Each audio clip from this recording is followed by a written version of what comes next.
Hello. We are here to talk about abstract expressionism, which was a very important art movement that started in the 1940s. We'll be discussing what it is, why it was an important movement, and overall why we're still talking about it today in this generation. Many of you have most likely heard of these abstract expressionist artists such as Jackson Pollock, who was the most famous abstract artist, Bernard Newman, Lee Kaiser, and many other important artists that played a part in this art movement. You probably have also seen some of their most famous artworks in galleries, museums, or even around your school. To give you a little bit of background history, abstract expressionism was a post-World War II art movement which began in New York City during the 1940s. Abstract expressionism is best known for their large-scale paintings. Abstract paintings usually consist of lines, shapes, and forms meant to create a separate reality from the actual world around us. Abstract expressionism consisted of two major groups. The first group were called action painters, such as Jackson Pollock and William D. Kooning. These painters concentrated mainly on the intensively expressive style of gestural painting. Gestural painting is just paint that is splattered, dripped, or smeared onto a canvas. These artists let their art have a life of its own. The works speak for themselves. Many action paintings lack a focal point of emphasis, so the spectator's eye is always on the move. You interpret the paintings however you want to. With action painting, there came lots of freedom of expression.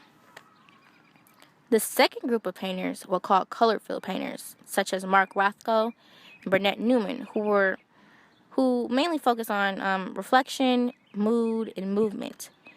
They wanted to show movement with the use of color and lines.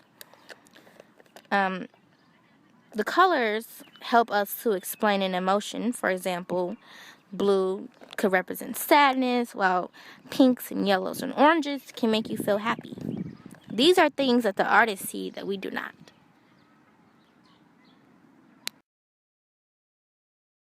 There were a variety of changes that caused abstract expressionism to break past traditions. It was the first truly American modernist movement, and it was also called the New York School. It began in New York City, specifically Lower Manhattan, in the 1940s after World War II. A group of loosely affiliated artists gathered together and called themselves the Abstract Expressionists. The Great Depression had yielded the art movements regionalism and social realism, but they weren't satisfied by that. So they proceeded to create a diverse body of art that was very different from what art was before. Post-World War II, there were many government relief programs that helped these artists establish a career. They also benefited greatly from the Work Progress Administration's Federal Art Project. Paris was the original center of the avant-garde, and the abstract expressionists tried to surpass them.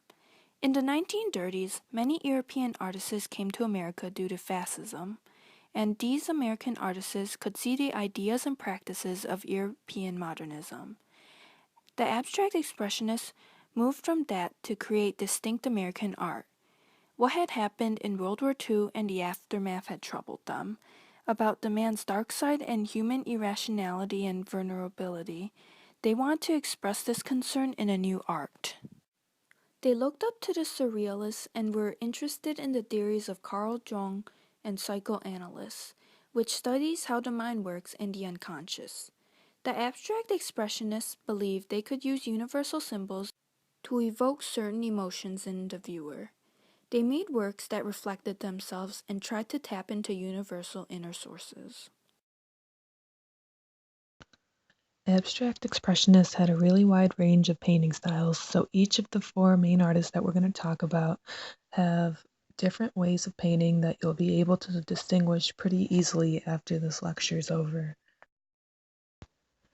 The abstract expressionists painted large canvases that radiated with energy and gestures. Abstract expressionists had a very broad range of methods to create their art. Some painters, such as Franz Kline, used typical art supplies like oil paint. Other artists used out-of-the-ordinary materials to paint. For example, some used commercial paints and the brushes that are used to paint houses because it allowed them to change the amount of flow that they could have in their paintings. The abstract expressionists also used different techniques than the average painters before their time. Instead of painting on an easel, painters like Jackson Pollock moved their large canvases to the floor to paint on them. This allowed them to have more control over their strokes and let them choose how much chaos that they wanted in their paintings. Another technique was to paint on unstretched and unprimed canvases. Through the huge amount of methods an artist could choose from, all abstract expressionists could try and find new ways to express themselves and find personal freedom in their work. Jackson Pollock was one artist who had a huge impact on abstract expressionism. Pollock was the one who started doing the drip and splash style, which many people believed he introduced to the art world. He was an action painter. He used a technique in which paint was dripped, splashed, or smeared onto a canvas. Most of Pollock's paintings were set on the floor instead of on an easel like normal traditional paintings. His paintings had a direct connection to his emotions, expression, and mood. Jackson Pollock had many influences that helped further his art career.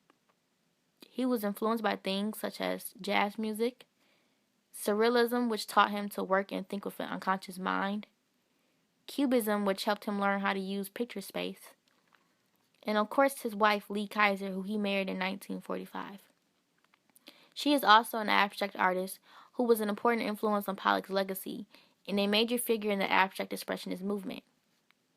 Pollock stated once that there was a reviewer a while back who wrote that his pictures didn't have any beginning or any end. He didn't mean it as a compliment, but it was. It was a fine compliment, Pollock said. Until the 20th century, most paintings were representational. The artists represented their subjects in a way that was realistic and recognizable. Pollock is famous for helping create a whole new movement, which was abstract expressionism. The subject in these paintings are not represented realistically. The artist uses colors and shapes to express their thoughts and feelings. Pollock had many famous artworks, such as a painting called Blue Pose that he created in 1952. This is considered abstract work because of, number one, the materials he used. It's enamel and aluminum paint with glass on the canvas.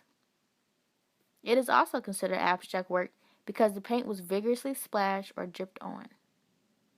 As you look at this painting, notice how it has disorder, violence, and chaos, which are elements that are typically embodied in the most expressive field of gestural painting. Another painting he created is called Yellow Islands, which was also made in 1952. This was created during a period when he was focusing on black and white pictures. The paint has aggressive gestures and was clearly poured onto the canvas. The painting lacks any point of emphasis. So your job as an observer of his paintings is to crack the meaning behind his work.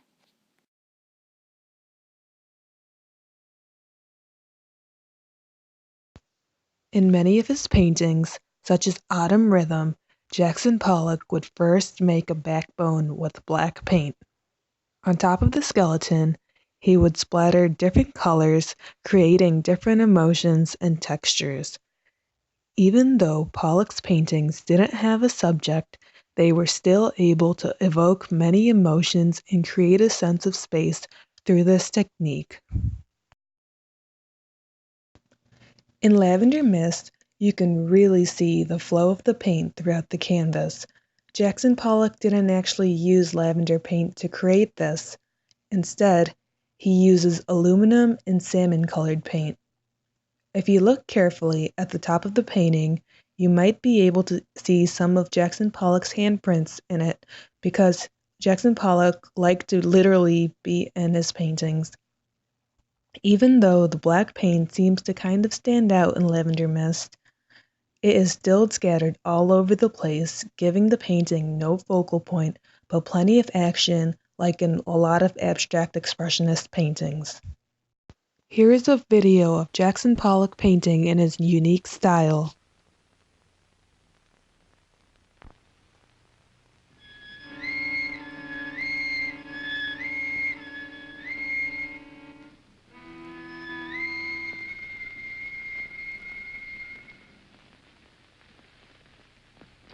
My home is in Springs, East Hampton, Long Island. I was born in Cody, Wyoming, 39 years ago.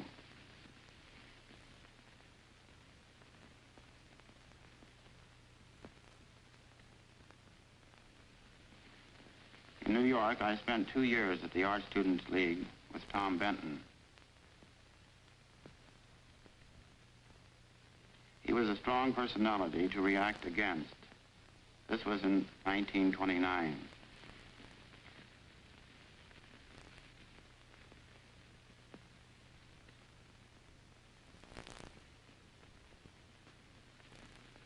I don't work from drawings or color sketches. My painting is direct. I usually paint on the floor. I enjoy working on a large canvas. I feel more at home, more at ease in a big area. Having the canvas on the floor, I feel nearer, more a part of the painting. This way I can walk around it, work from all four sides, and be in the painting, similar to the Indian sand painters of the West. Sometimes I use a brush, but often prefer using a stick. Sometimes I pour the paint straight out of the can. I like to use a dripping fluid paint. I also use sand, broken glass, pebbles, string. A method of painting is the natural growth out of a need. I want to express my feelings rather than illustrate them. Technique is just a means of arriving at a statement.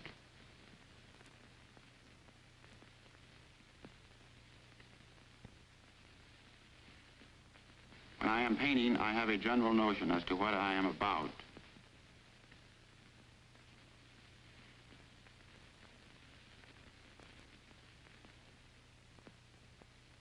I can control the flow of the paint. There is no accident, just as there is no beginning and no end.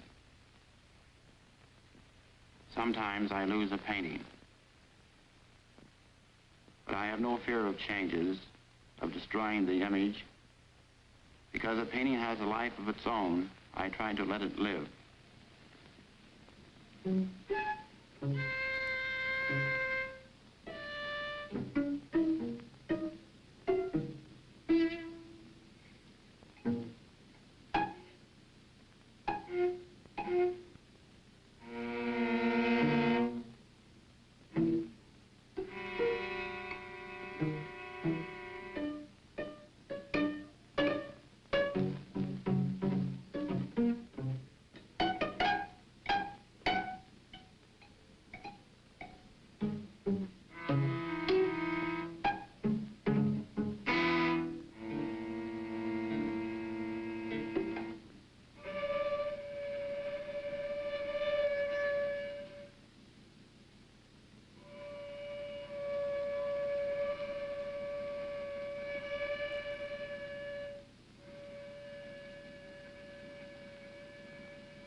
Pollock was a very big alcoholic.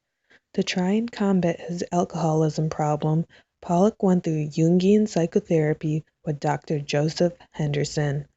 His psychotherapist tried to help him through art, so in some of Pollock's earlier paintings, you can see Jungian archetypes.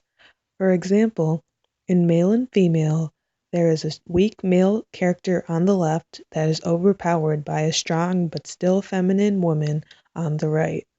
This was supposed to represent some of Pollock's problems at the time. When Pollock started to drink heavily again in the 1950s, some of the Jungian symbolic imagery returned to his works. Unfortunately, this didn't last very long because in the summer of 1956, Jackson Pollock ended up dying from a car accident after driving under the influence. Franz Kline was inspired by a variety of artists, such as Rembrandt, Francisco de Goya, Edward Manet, James McNeill Whistler, and William de Kooning, who was another abstract expressionist. For many of his paintings, Kline used oil paints. To get his paintings to the large scale that they are, Franz Kline first started off with small ink sketches that he projected onto the wall of his studio to paint. This is how he got the strong black strokes that covered his canvases. The energy that came from the dark lines that ran off the canvas expressed movement and energy, and this led Klein to be known as an action painter. Franz Klein once said, "The final test of a painting, theirs, mine, any other, is, does the painter's emotion come across?" It was really important to the abstract expressionists that they convey emotions to the viewers since they were influenced by surrealists and psychology. This painting of Franz Klein is called Mahoning. This painting, along with a few of his others, were named after towns near Wilkes-Barre in Pennsylvania, which was where he grew up.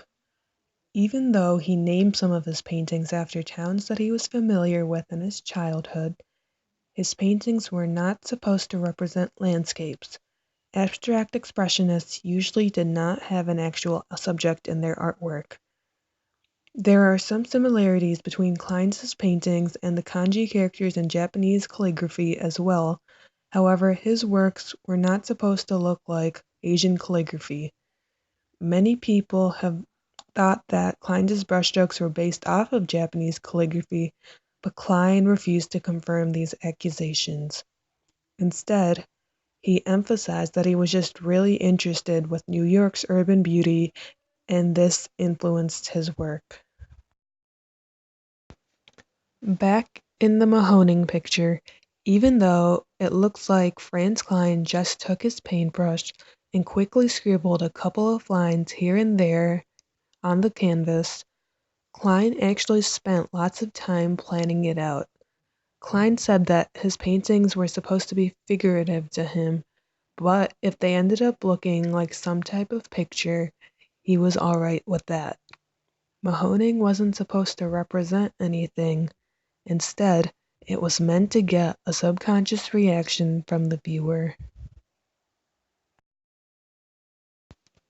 Painting number 7 is another one of Franz Klein's paintings. Now many of you are probably thinking that this painting looks very similar to the previous painting. In fact, if you only look at it for a quick second, you might even mistake it for the same painting, but I promise you it's a different painting. Like I said before, Klein's paintings weren't as spontaneously made as people might think. Many times, he sketched his paintings out first before he actually painted them. Similarly to the Mahoning painting, the lines flow off the canvas, which shows the energy and movement that Klein put into it. The name isn't supposed to represent anything in the painting. Remember that the action painters focused more on the process of the painting itself instead of the final product. Jennifer Blessing from the Guggenheim Museum actually calls painting number 7 one of Klein's most straightforward statements. The focus on the large square in the middle has made people think that he was interested in artists like Joseph Albers and Kazimir Malevich, who also use squares in their artwork. Other people have thought that maybe Klein was influenced by Pete Mondrian's composition number 1, Lozenge with 4 lines, and James McNeill Whistler's arrangement in gray and black number 1. I personally believe that although Klein may have been influenced by these artists in other ways, any similarities between painting number 1 and the paintings of the other artists is purely a coincidence because anyone can have a square in their painting since it's such a simple shape, and that doesn't mean that they were influenced by someone else's artwork. Klein also said that he wasn't just painting black on a white canvas. "I paint the white as well as the black," Klein said, "and the white is just as important."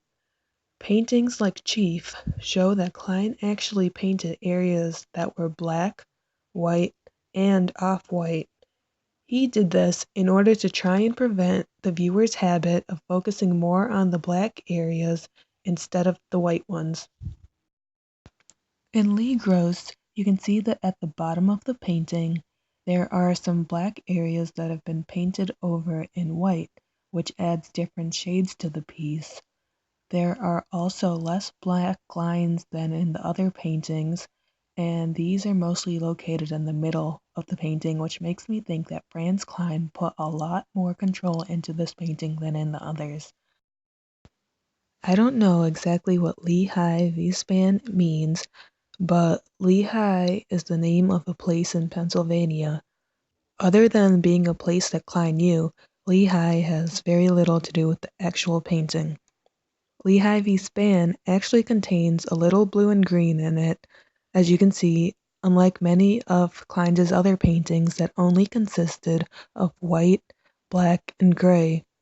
However, it seems that most of the blue and green has been painted over by the black and the white paint.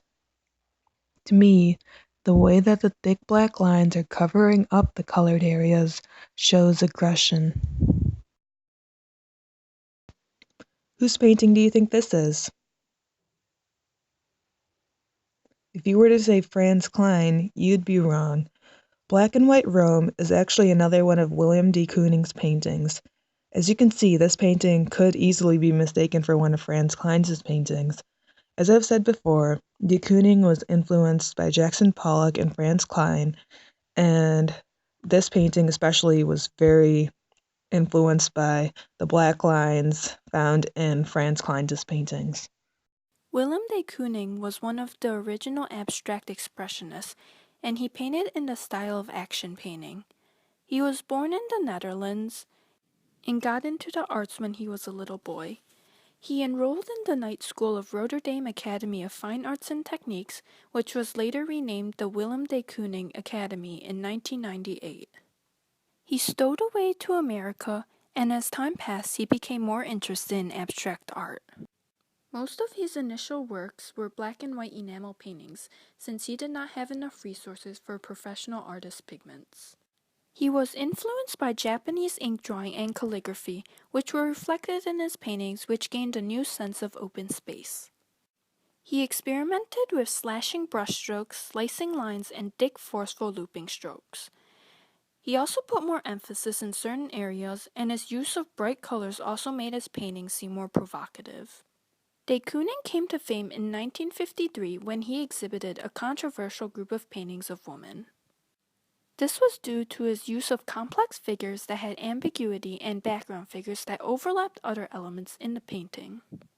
He vowed to embrace the ordinary, making him free to acknowledge the characters or objects perceptible in his abstract paintings. De Kooning was quite the active artist with over 300 paintings. He also created clay sculptures and later large-scale bronze works that were similar to the figures in his paintings. Also, he married Elaine Fried, who later became an abstract expressionist. Elaine de Kooning was the wife of Willem de Kooning, and like him, she painted landscapes and portraits and mixed abstract and figurativeness in her paintings. Her early work was comprised of watercolors and still lifes, and she later fused abstraction with mythology and realism. Elaine often painted other artists, usually men, and this included her husband as well. She was also a writer and wrote about major figures in the art world. Elaine painted this portrait of Fairfield Porter in 1954. This painting has some elements of gestural abstraction. While his body seems to be part of the foreground with all the detail, his face seems to be part of the surrounding background, as it is much more blurred. Elaine de Kooning was commissioned to paint a portrait of John F. Kennedy in 1962, and this is one of her most famous works. She said that John F. Kennedy was difficult to sketch because he was quite a restless person, and this restlessness is reflected in the painting of him. Excavation was de Kooning's largest painting up to 1950. Excavation shows the elements of abstract expressionism with its excessive brushwork. In this painting, there shouldn't be a place where your eyes linger. You should be looking everywhere, as there is no focal point. And as you continue to look, you will notice that there are bird and fish shapes, as well as human noses, eyes, and teeth. Because you can see things in this painting, De Kooning creates a tension between abstraction and figuration. De Kooning painted 6 woman paintings, and this is Woman 1. It took him a while to finish this piece because he just wasn't satisfied. He actually abandoned it and then soon picked it back up and proceeded to finish it. What took him so long was that he repainted the canvas repeatedly and scraped away paint constantly until he liked the result. The style of action painting is shown through the slashing lines and aggressive brushwork. His fellow abstract expressionists considered his woman paintings to be a betrayal because they were more figurative and they thought of it as a regression back in time. And here are the rest of his woman paintings. They show the elements of action painting of abstract expressionism mixed with figural representation. While critics thought that his woman paintings were violent and degrading towards women, it does reflect the mix of reverence and fear that people have towards the power of the female. His woman paintings ended up being De Kooning's most well-known series. De Kooning painted landscapes after he finished with woman, and the painting composition bridged these two series. He painted it in his studio in downtown New York. The intense colors and brushstrokes suggests the quick pace and energy of city life. There is also no fixed viewpoint. Mark Rothko was one of the key artists in abstract expressionism. He was a color field painter. He was born in Russia and immigrated to the United States when he was young. He wanted to show the emotionally expressive potential of pure color and create works that affect the viewer's mood. He was also interested in conveying the perceptual experience of space and using abstract compositional arrangements rather than a realistic portrayal. His works are quite large in scale and meant to be seen in relatively close environments, so it forces the viewer to confront his work. His paintings are also intended to be thought about and have the viewer look into themselves. Rothko's watercolor paintings marked a turning point in his career. He then began diluting pigments for his oil paintings and painted in thin overlapping glazes. The liquid paint soaked into the canvas to leave soft, indistinct edges, and other shapes had whitish outlines. Rothko relied on these to convey emotional states. He painted the edges of his stretched canvases that were displayed to confine them, instead of using frames. Rothko became more symbolic in the 1940s, inspired by the Old and New Testaments and the surrealist technique of automatic writing. And by 1947, he eliminated all elements of surrealism and myths, and instead had non-objective compositions and indeterminate shapes. He then created his signature style by 1950 by reducing the number of rectangles in his paintings and aligning them horizontally on a colored ground. Rothko eventually stopped titling his pieces and sometimes resorted to numbers and colors to distinguish one work from another. He was worried that words would affect the viewer's mind and imagination of the painting. Here is a video to show how Mark Rothko got the effects that he did on his color field paintings. Now, how these forms are liberated in space, how they even have this ability to move via color, is also about the way Rothko handles the edges of these floating cloud-like forms. Rothko layered zone over zone over zone of paint. Here we can see a very bright blue, almost totally overpainted by a dark burgundy. It appears that Rothko often flared out paint, one layer over another, and as we look at the edges, we realize that there's kind of a buzzing sensation as these two colors compete for our attention and almost vibrate against one another. To further allow these forms to float off and away from the surface of the canvas, Rothko often softened the corners of these forms, and here we see something called a turpentine burn, where the artist likely took some solvent on the rag and scrubbed back into the surface of the canvas, blending all of those colors together, meanwhile erasing a hard corner which would visually locate that form in space. In addition to leaving hints of these colors around the edges of forms, crucially, Rothko allows you to see through veils of paint because he painted so thinly. Now let me show you exactly how Rothko painted so thinly. Rothko would add so much turpentine to his paint that he would stain the canvas, less painting on the canvas than really pushing his paint into it as a stain. Because these stains are so thin, you're able to read one color quite literally through another. In thicker areas of paint, you see the overlayer. In thinner areas of that overlayer, you begin to see the underlayer. And because Rothko layered color over color over color, any given zone is infinitely complex. Rothko thought that if the viewer properly experienced his paintings, that he or she would very often cry. We're quite literally talking about a painter who wanted his viewers to experience the kind of emotions that he very likely did himself. It's not uncommon for people to be emotionally moved, perhaps even to cry when listening to music. However, it's very rare that visual art can evoke those same emotions.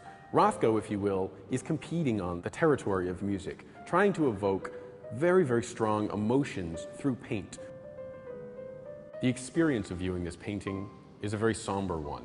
It lacks resolution. Although it's very quiet, although it's a quite beautiful painting, it's a painting that never has a finality to it. It's one that almost unravels in time.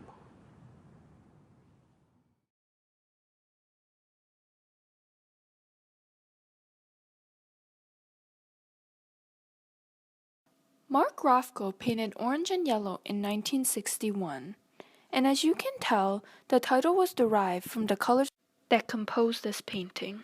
Orange and Yellow was considered quite large in the 1950s at 91 by 71 inches. Rothko layered color on color in his paintings. Here, yellow and a darker orange is layered upon a lighter orange. The lighter orange also acts as a frame to confine the painting. And the edges in this painting aren't distinct and are quite blurred, which are elements in colored field paintings in abstract expressionism. Rothko sometimes inverted his work while he was painting. In number 2, he changed the orientation, which is shown by paint running upwards. Rothko created this painting in 1970. It was untitled or called Black on Gray. It was the start of his black paintings, which were also his final series. During this time, Rothko suffered from depression, alcoholism, and had an aneurysm. These paintings were thought of to be reflections of his emotions. Rothko said himself that these paintings were about death. This series of paintings were very different from his previous works. The colors aren't as bright, the lines are more rigid, and many of them had white edges around them. Black on white is a buildup of thin, translucent layers of different shades of black. No art movement is without its critics. Many people critique the lack of unity in the abstract expressionist paintings. One critic of Jackson Pollock said, "It is easy to detect the following things in all of his paintings: chaos, absolute lack of harmony, complete lack of structural organization, total absence of technique, however rudimentary. Once again, chaos." Critics didn't understand that artists like Jackson Pollock and Franz Kline actually had a lot of control over how much chaos was in their paintings. Clement Greenberg and Harold Rosenberg were two art experts that supported abstract expressionism. They were both rivals and had completely different views on the art movement, but they both really helped the movement. These two men were a key part of the definition of modern art. Rosenberg thought of abstract expressionism as a radical departure from the tradition of American art. He was all for action painting and thought that the process of painting was more important than the result. Greenberg disagreed. However, he still helped make many abstract expressionists famous by helping them be in exhibitions in the Coots Gallery. Art expert Lincoln Kirstein argues that the work of abstract expressionists was too ambiguous or simple, and that removed it from the purpose of the painting. He thought that anyone could paint it. He said experiments are passed off as fully achieved in mature art. He thought that the repetition of shapes and color marked the artist's own personal styles, which made them too easily recognizable and too predictable. Artists Jasper Johns and Robert Rosenberg didn't like how abstract expressionism tried to have a kind of subconscious and universal meaning associated with its artwork. They started making art that had many different meanings through using common objects that everyone was familiar with, and this later became known as pop art. Ed Reinhardt and Frank Stella were abstract painters that rejected abstract expressionists' focus on gesture and using the painting to communicate with the artist. Instead, they thought that painting should be a physical object that had geometric shapes and smooth areas of paint. This would later lead to the formation of minimalism. Let's review everything that we covered so far. Abstract Expressionism came up as an art movement as a response to World War II. Artists thought that the art from the older generations didn't convey the feelings that the post-war generation felt. Most works painted in the style of abstract expressionism did not have a recognizable subject. One exception to this is William de Kooning's women's series, where there is a clear image of a woman in them. Abstract expressionism was divided into two different types of painting, action painting and color field painting. Action painting emphasizes the act of painting instead of the final piece of artwork. This style included artists like Franz Kline, William de Kooning, and of course, probably the most famous, Jackson Pollock. On the other hand, color field painting is characterized mainly by large areas of flat, solid color that is spread across the canvas. This style created areas of unbroken color and a very flat picture with no depth. Color field painting places less emphasis on gesture, brushstrokes, and action in favor of an overall consistency of form and process. This style seems very simple and repetitive. They use basic references to nature and psychological use of color to make their paintings appear calm and relaxing. Famous artists who painted in this style included Barnett Newman, Mark Rothko, and Clifford Still. Jackson Pollock's method for making his paintings consisted of him placing his canvas on the floor, and then he would drip, splatter, and fling paint from all of the sides of his canvas. Franz Kline would magnify small ink characters that he would find in newspapers, and he would project those onto a large canvas to paint with oil. William de Kooning would paint many layers of paint over his canvas, and then he would scrape layers off and then paint more layers over them, and he would keep repeating this process until he was content with his paintings. Mark Rothko would add a lot of turpentine to his paint, and this would stain the canvas, which allowed him to paint in the canvas as opposed to on it. These layers were really thin, and this allowed him to blend colors really well. He would paint layers upon layers, and this gave the undertones and the overtones of his painting the way that they look. By the 1960s, many of the abstract expressionism themes, techniques, and concepts continued to influence the later artists to come. Abstract expressionism has influenced many different art movements such as pop art, minimalism, and post-minimalism. It has also influenced artists such as Ed Reinhardt in the early 1950s and Frank Stella, who later painted abstract canvases. Abstract art has definitely changed the way the world looked at art. Abstract artists were seen as rebels and even troublemakers. After a while, though, people started to come around. The movement started to get noticed. Abstract work provoked discussions of what is art and is that art. Many people before felt as if art should look and be made a certain way. Real art to them was the art made by Picasso and Vincent van Gogh. They thought abstract work was something that their kindergartens could have done. They weren't looking at the big picture, though. This art was so much more than that. Abstract expressionism allowed people to be more free and outgoing with their paintings. They were thinking outside the box. As time went on, the abstract artists started to get recognized for what they were doing. Artists such as Jackson Pollock had an article written about him in Time magazine, claiming him to be the greatest living artist in America. There are many influences of abstract art in today's generation. Tyree Guyton is one example of the great change in art. Tyree is an artist from Detroit, Michigan. He lets his art become his voice. He expresses his feelings, emotions, past experiences, and the struggle of today's people influence his work. His work is very different and out there. People were not accepting of what he was doing and thought that his work was trash. But like Pollock and the other abstract artists, you have to see the beauty in the little things, or things that don't necessarily make sense to you. Guyton eventually received recognition as an artist, educator, and community leader. Cicely Brown is another recent example of an artist who displays the influence from a variety of painters such as William D. Kooning, Joan Mitchell, and many other abstract artists. Her paintings were a combination of figuration and abstraction. She had further expanded the tradition of abstract expressionism. Yes, indeed, abstract art is abnormal and breaks away from tradition. It uses forms, shapes, and colors to express emotion. But, as the years go on, people are still influenced by abstract expressionism. People still use the ideas and the concepts to create something even bigger and better.